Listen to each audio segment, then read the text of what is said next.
Following the First World War, certain occult secret societies emerged in Germany intent upon the imminent arrival of the Aquarian Age, an age they believed would usher humanity into an era of spiritual and technological enlightenment and liberation. Members of these occult societies also believed that ancient lost civilizations once possessed technologies, long since forgotten to our modern understanding, that allowed them mastery of the seas and the skies and even interstellar space travel. Inspiration to rediscover such wondrous skills sprang from the pages of a novel published in 1871 by Rosicrucian author Edward Bulwer Lytton, entitled The Coming Race. Lytton tells the tale of an intrepid explorer who discovers an advanced race of humans living within a vast subterranean world who call themselves VRIL. These beings had formerly been surface dwellers until a global catastrophe not unlike the Old Testament flood forced them to take refuge deep in the earth. The survival of this marvelous society was facilitated by their application of a force they referred to as VRIL, or, as Bulwer Lytton wrote, I should call it electricity, except that it comprehends, in its manifold branches, other forces of nature to which, in our scientific nomenclature, differing names are assigned, such as magnetism, galvanism, etc. These people consider that in VRIL they have arrived at the unity in natural energetic agencies which has been conjectured by many philosophers above ground. It was supposed by some that Lytton's book was not altogether a work of fiction. As a student of arcane mysteries, he was privy to secrets that lost Lemurian and Atlantean artifacts still existed in clandestine caches hidden away in Tibet and the Gobi Desert.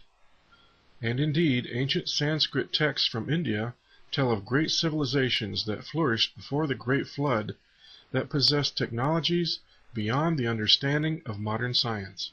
The epic poem Samarangana Sutradhara makes tantalizing reference to the construction of amazing flying machines. Strong and durable must the body of the Vimana be made, like a great flying bird of light material. Inside, one must put the mercury engine with its iron heating apparatus underneath. By means of power latent in the mercury, which sets the driving whirlwind in motion, a man sitting inside may travel a great distance in the sky. The movements of the Vimana are such that it can vertically ascend, vertically descend, or move slanting forwards and backwards. With the help of machines, human beings can fly through the air, and heavenly beings can come down to earth.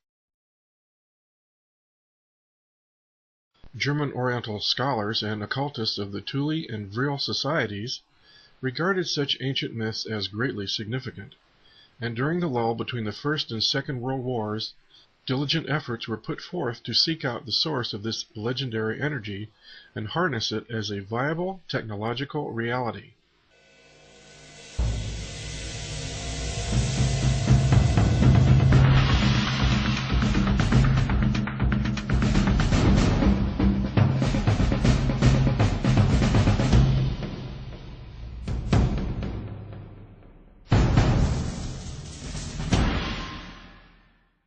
Initiates of both the Thule and VRIL societies were determined to develop an alternative science and alternative technologies based on principles possessed by the great lost civilization of Atlantis, a spiritual dynamo technology superior to the mechanistic notions of modern science.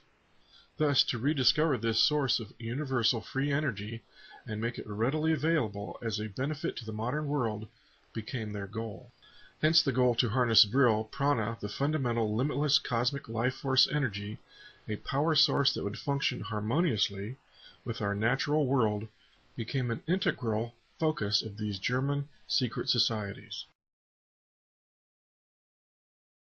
At the very heart of the VRIL legend was a striking beauty named Maria Orsic.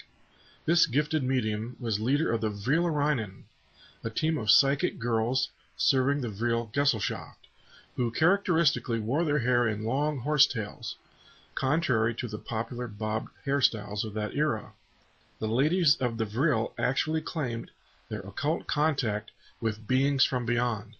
Presumably through a telepathic form of automatic writing, Maria Orsic made contact with an off-world civilization which was offering just the kind of alternative technology the German secret societies were looking for.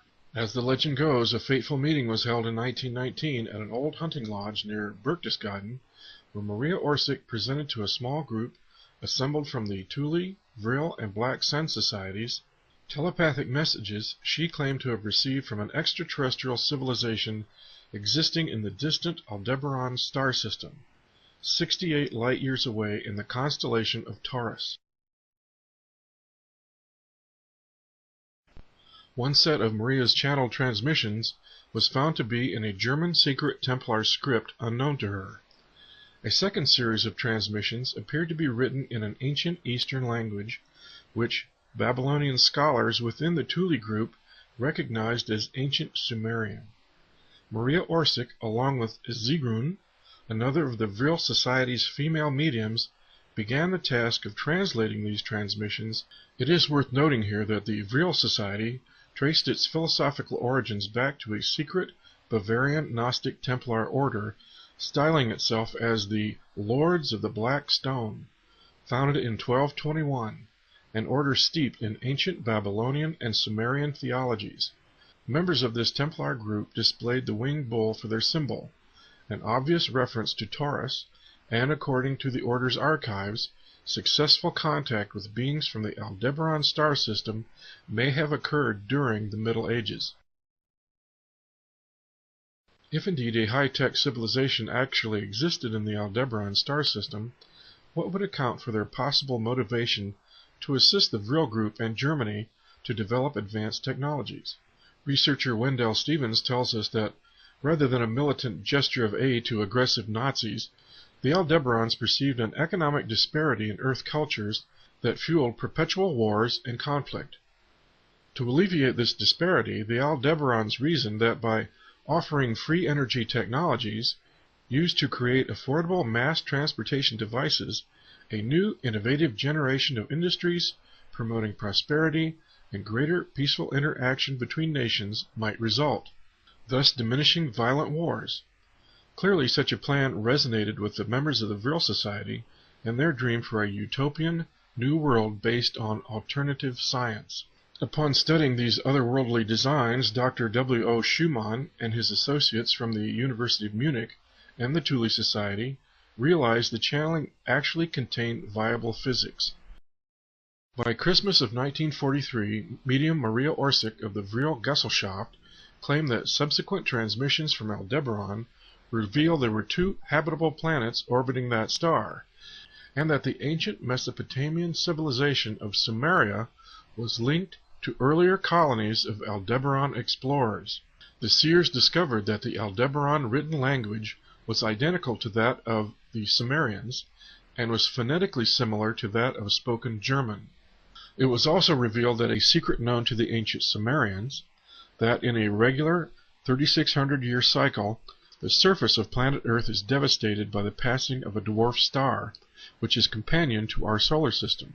Allegedly, the Rockefeller Foundation paid $139,000 in 1946 to commission the publishing of an official history of World War II that deleted any and all references to the mystical and occult interests of the Third Reich.